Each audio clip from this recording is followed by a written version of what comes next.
Let's talk about differences in means. We can use the sleep dataset, which comes with every R installation. And this consists of 20 observations of 3 variables. It's data from an experiment where individuals that each have their own ID were given one of 2 drugs, which corresponds to this group variable. And then the amount of extra sleep that they got relative to normal was recorded, and that's coded as this extra column. So extra is going to be our response. I'll store that in an object y. And then I'll make a variable group, which is just a numeric representation of this factor. I don't really want it to be a factor, I just want it to be a number.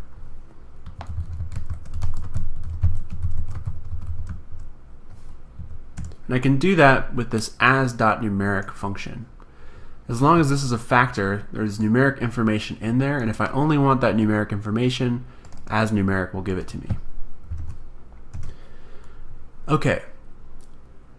Now we're interested in whether there's differences in our response variable between these 2 groups. And here are the raw data. It looks like maybe the mean of group 1 is a bit less than the mean of group 2.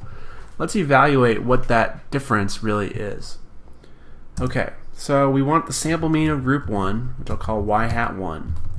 That's just going to be the mean of y, but only those observations corresponding to group 1.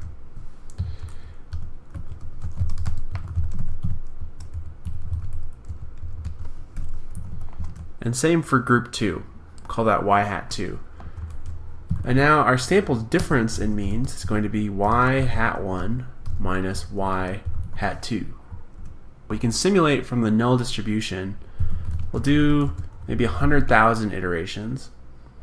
And then I'll initialize an object that's just a vector of NAs that has length iter to store these results. Because this is a repetitive task, I'll use a for loop. I'll say for I in 1 through iter. And what do I want to do? Well, the first thing I want to do at every iteration is swap these group labels, right? So I'm going to be shuffling individuals around. So I'll call that object shuffled group, and it's just going to be sampling from this vector group. So recall that group is the identifier that tells you which drug these individuals got. If I'm just sampling from that vector, by default, I'm sampling as many values as there are in the vector without replacement. So this sample group call really is just shuffling these values around. Okay, so that'll give me a shuffled vector of group identifiers at every iteration, and then what I want to do is calculate the difference in means at every iteration and store that.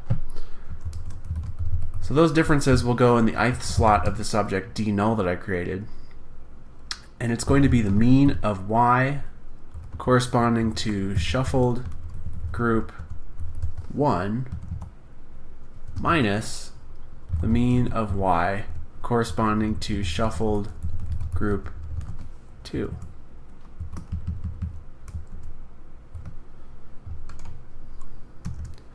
So let's visualize this distribution. I'll use a histogram. So I'll just say hist of d null, and then I want to specify some breaks. So I'll just use a sequence from -4 to 4, increasing by 0.1. That should give me pretty fine resolution. And there we go. We see that this is somewhat normal looking. It's centered around 0, which makes sense. This is our null distribution. So no difference would correspond to a difference of 0. And then let's add our empirical estimate.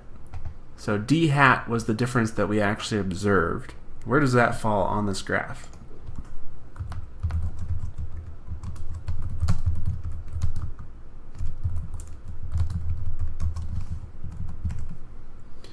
There we go. So here's our observed difference, and it's toward the tail of this distribution, but it's not so far out in the tail that we would say this is unlikely to occur just by chance. This is fairly reasonable.